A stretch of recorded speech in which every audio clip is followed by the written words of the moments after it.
Le soleil ne se couche jamais au ministère de l'Intérieur, d'autant plus que depuis le 5 juillet 2022, celui-ci est devenu le ministère de l'Intérieur et des Outre-mer. Ces territoires français situés aux quatre coins de la planète possèdent une richesse naturelle et culturelle unique. Ces terres sont ainsi au croisement des problématiques diverses et en ce sens, les Outre-mer se trouvent placés aux avant-postes des défis contemporains et de ceux de demain.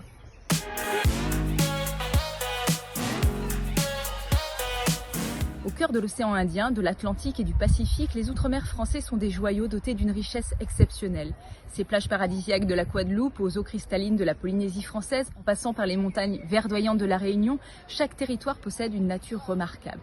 À ce titre, ils sont confrontés à de grands défis, à la fois sur les plans économiques, environnementaux et sociaux.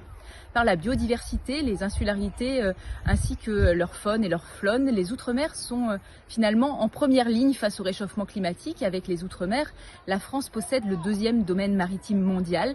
80% de la biodiversité française est présente dans les territoires ultramarins, tout comme 10% des récifs coralliens de la planète. Le lagon de la Nouvelle-Calédonie est inscrit au patrimoine mondial de l'UNESCO.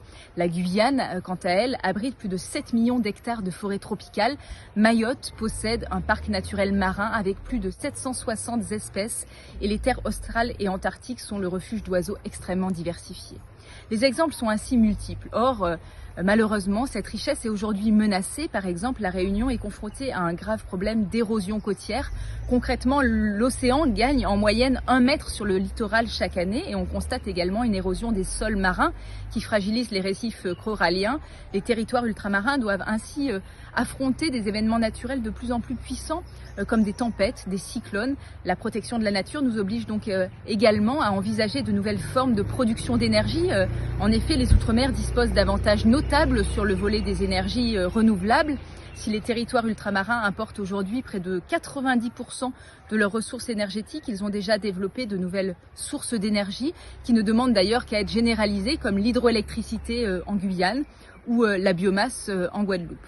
Enfin, un autre enjeu important est celui de la jeunesse. À Mayotte, par exemple, où je me trouve aujourd'hui, l'âge moyen de la population est de 23 ans, contre 41 ans en métropole. Il s'agit donc pour ces jeunes de bénéficier d'une offre éducative suffisante, d'un marché du travail dynamique pour s'insérer professionnellement et de développer les conditions du retour dans les territoires pour ceux partis faire des études en métropole.